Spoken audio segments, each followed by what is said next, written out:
The only thing that we're interested in is putting money in your wallet. If you want to bet the fights, if you want to have a little bit of action, you are in the right place. With my partner, Ian Parker, I am Brett Okamoto. We're ready to rock between our parlays, our props, our straight picks. It's time to make money. Let's go.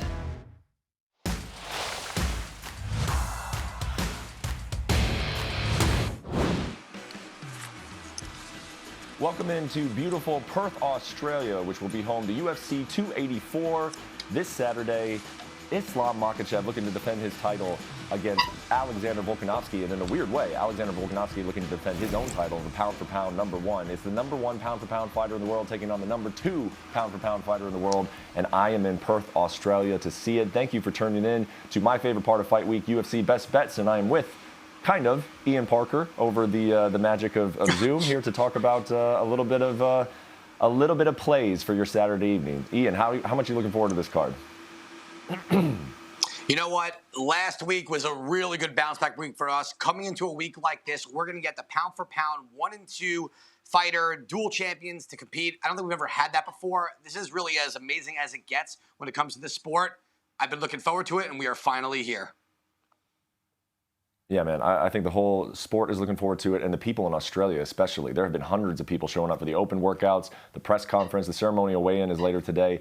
I'm sure that thing is going to be packed as well. It's going to be a crazy atmosphere. But before we get to all of the UFC 284 picks, let's take a look back at last show, UFC Fight Night. And man, we told you we got off to a little bit of a slow start in 2023. I said, hang in there, we'll get through it, no problem. And look what our guy Ian Parker did last week. Yeah, look, we missed that parlay by 55 seconds, and even our long shots, we actually only missed by 1. So if you were to go ahead and cash out after the first 2, that was good. And then our best bets went 5-0 on a card that a lot of people felt challenging. I found those spots. I was confident. We hit it. We're going to carry that into this week and keep it going. Yep, keep it going all year, baby. So let's get into this UFC 284 main card. You can find it, as always, 10 Eastern on ESPN+. As I mentioned, heck of a main event. Could end up being the best main event of the entire year. #1 pound for pound versus #2 pound for pound for the lightweight championship. Islam Makhachev, a -400 favorite. Can't wait to talk about that fight with you, Ian. We're also got a co-main event, Yair Rodriguez, Josh Emmett for the interim featherweight belt. Jack Della Maddalena, a lot of people excited about him taking on Randy Brown. 5-fight main card, as always. And without further ado, man, let's start breaking down this main event because, as I've mentioned about 1 billion times already in this show, it is a great one.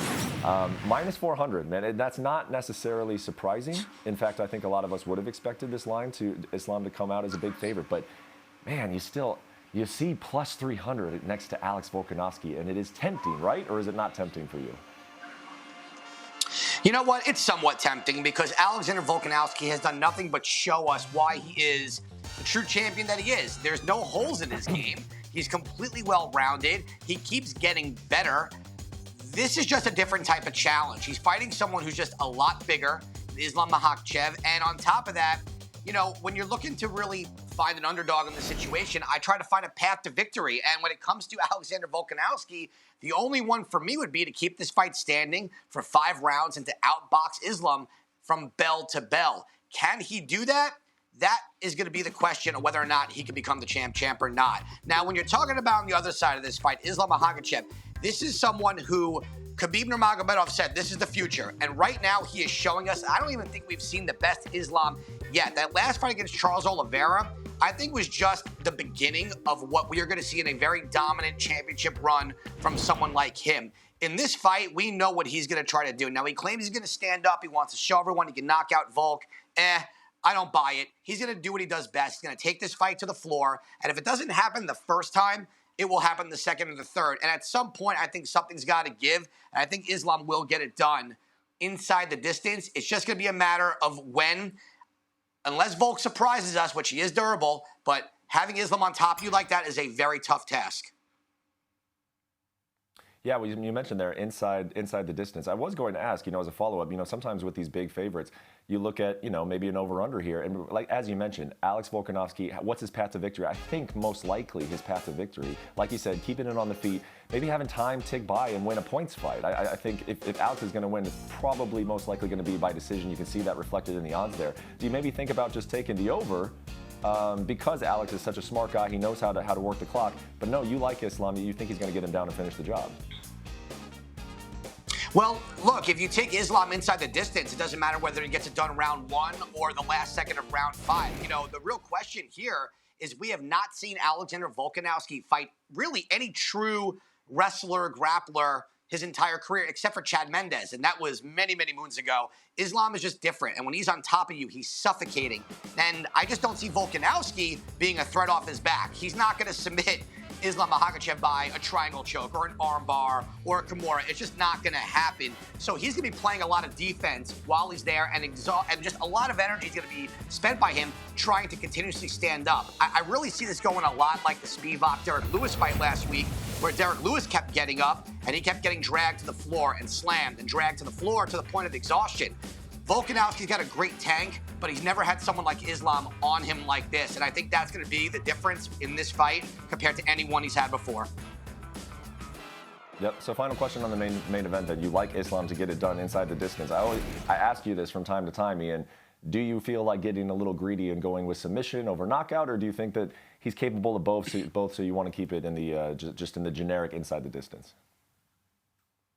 You know, when the odds are these favorable towards that pick, right? So at minus, I believe, 110, we're getting this, or minus 115 to go inside the distance. There's really no reason to get greedy because, look, he could do what he did in his last fight against Oliveira, get that arm triangle from the mount position, then shift out. Or he takes the back of Volkanovski and rain down punches, and the referee stops it. Why risk it there? We have low enough odds where we can just do it generically, as you say, inside the distance. So that's the way I'm going to play this main event. Yeah, it does seem like at that line, minus 115, we could all be sitting here on Saturday and saying, man, the size was too much, the grappling was too much, Islam made it look easy, minus 115, should have known better. That's what it looks like, an easy bet. Ian Parker saying that's his pick for the main event. All right, let's go to the co-main event, 145, interim title, 5 rounds. Josh Emmett taking on Yair Rodriguez. Josh Emmett, 37 years old. He would be the second oldest first-time champion in the UFC behind Glover Teixeira. He's won 5 in a row. Yair Rodriguez coming in. He's got a 60% finishing rate. Emmett actually only a 44% finishing rate, but we know the power that Josh Emmett carries. He's got the most knockdowns in the division. This is going to be an exciting fight, man. How do you see it playing out, and who do you like based on the odds?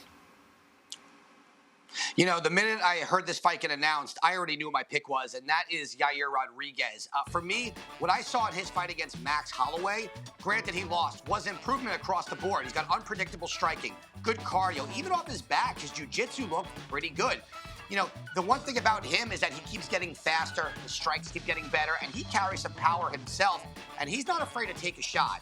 He's fighting someone in Josh Emmett who just doesn't really press. He doesn't throw a ton of volume and really relies on that one-hitter quitter in that right hand. And against Yair Rodriguez, that's not going to work. Now, I'm not saying Rodriguez is going to put away Emmett. He's very tough to put away. But I think the pressure, the volume favors Yair Rodriguez. And if Emmett doesn't pressure or get off early, I don't see where he wins this fight. He's got wrestling, but he just doesn't use it. Yeah, let me ask you this. So you said right when this fight was announced, you knew you were going with Yair Rodriguez. What did you think the line was going to be? Do you think we're getting a good line here, or do you think this is about appropriate, but you're still wanting to take it at this price? I'm okay still taking it here because I just think he has all the tools to get it done, especially if he can keep this fight on his feet. You know, he's got to stay away from one thing. It's stop the takedown if Emmett does it, and that right hand is devastating. But Rodriguez just doesn't. The fight IQ there with him is really solid. So I thought the line was going to be lower. Truthfully, I thought it was going to be a minus 155. You know, him coming off the loss to Holloway, winning that really weird fight against Ortega, and Emmett getting that so-called win over Kattar, even though I had Kattar winning. So the odds are pretty fair for the most part. It's a little higher in price than I'd like to pay, but I'm still there with Yair at minus 190. I'm okay with it. Okay, so if we thought we were getting at minus 155, still willing to take it at minus 190, but get it now because, you know, if it goes any higher, we'd probably want to stay away from it if we thought it was going to be 155. All right, let's get to a really interesting fight to me, man. I'm very curious to get your thoughts on this. This is Jack Della Maddalena taking on Randy Brown. We've talked about Della Maddalena on the show before. Obviously, a lot of interest, hype, belief in this guy. He finds ways to put away fights very, very early. 7 first-round finishes in his career. He's taking on a guy in Randy Brown, who this will be his 15th fight in the UFC. He's been here since 2016. He's on a 4-fight win streak. I am not surprised that Madalena is a favorite. I'm a little surprised, I guess, that he is a minus 330 favorite. That is obviously very, very significant over a guy who has a lot more experience and who has had success in the UFC. What do you think? Am I overthinking this one, though? Is Madalena truly a minus 330 favorite here? Oh, no, my friend, you are absolutely correct. This line is bonkers. I don't mind Madalena being a slight favorite.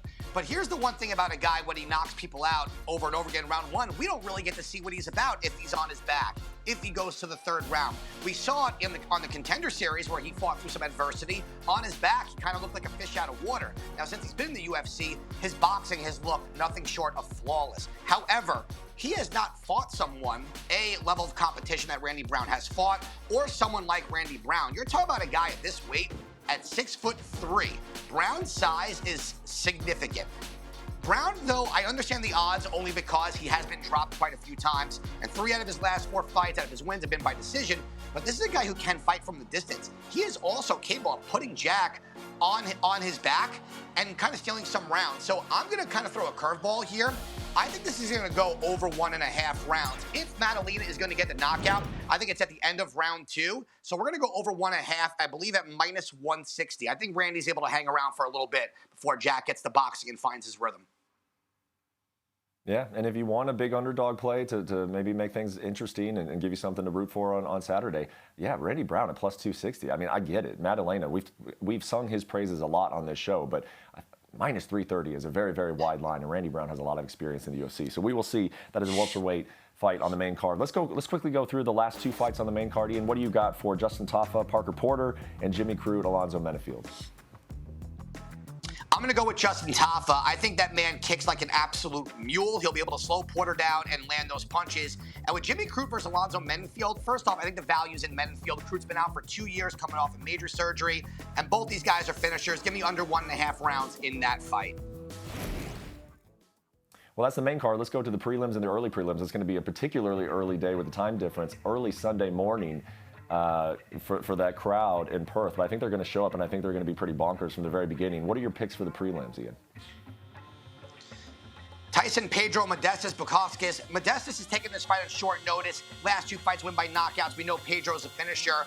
I don't want to lay the odds either which way. I'm going under 2.5 rounds. Someone is going to sleep in that fight. Give me Josh Kulabau in almost an even money play here. I just think his cardio is going to be the difference. Shannon Ross versus Rodriguez. Rodriguez at minus 330. We are going to throw him in the parlay later. And Malarkey versus Prado. Guys, Prado's 11-0, all fights by finish. We know Malarkey is an absolute dog. We're going to go under 2.5 in that one.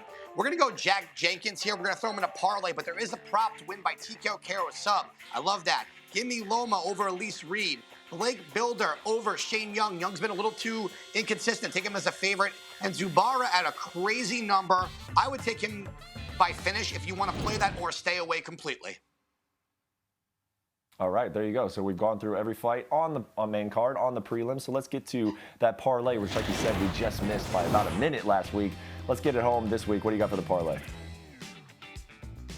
Let's do it. We're going to go with Islam Makhachev minus 400. I just don't see where he loses here. Clayson Rodriguez, Jack Jenkins, he looked fantastic on the Contender Series. His opponent, I don't think is going to have any answer. And look at Loma Luke Boonmi. I think over Elise Reed, this fight's going to stay on the feet. We've seen her defensive takedowns look so much better. She's the better striker at plus 175. We're going to use that as our parlay this week. All right, so there's the parlay. Let's get to the best bets, which I will remind you one more time with 5-0 last week. Where are we going this week? Nothing screams bounce back like 5-0. I'm going Islam inside the distance. I think that grappling is going to be too much for Volkanovski. As great as he is, I think Islam is just a little bit better. We're going Yair Rodriguez over Josh Emmett. I'm going to go Madalena and Brown over 1.5. A lot of people are going to think I'm crazy because of Madalena's knockout power, but Brown can strike from a distance. 6'3", can put Madalena on his back, can steal around and let that clock go. Pedro Bukauskas, someone's going to sleep before that bell rings. And Malarkey and Prado on the prelims, I think that is going to be an absolute banger. That is not going 3 rounds, and that's going to be our best bets this week, Brett. Oh, I love it, man. Another week where a lot of our best bets are coming on the main card. Okay, how about the long shot parlay for UFC 284? This one hurt me last week because we went 3 out of 4 on the long shot, and I'm really hoping this week's the one. Justin Tafa, minus 125. I am going to go Alonzo Mendenfield here. We have seen Crute get knocked out before, coming off a 2-year layoff, and Mendenfield has been on quite a streak. Give me him at plus 160. I'm still going with Josh Coulabout here. I think at that number, it makes sense to play him. Prado over Malarkey. Malarkey has taken a ton of damage in his UFC career, and this guy is an absolute savage. I'm going Prado at plus 230. And Blake Builder, he's a champion from another organization coming over. Shane, his opponent, is very good, just been inconsistent in the UFC. I don't think he should be a favorite. I'm going to go at plus 120, and I'm going to let you do the honors of that long shot number. Yes, sir. Yes, sir. $10 will win you $648. You always love those odds on the long shot parlay. Well, man, it is going to be a special weekend at UFC 284. I know it kind of feels like, you know, especially when we're talking about it from a gambling perspective, that this is Islam Makhachev's fight to lose. But being around Alex Volkanovski all week, his energy and his optimism and his confidence, it is infectious. The crowd is going to be rearing to go. Obviously, they're going to be behind their hometown guys. So it is going to be a fun weekend in Perth. I can't wait for this UFC 284 card. And now you've got your betting advice courtesy of Ian Parker. Thank you so much for watching the show. Enjoy the fights this weekend. And we will be back again with more UFC best bets to collect our winnings and talk about more fights all year. So stay tuned. Thanks.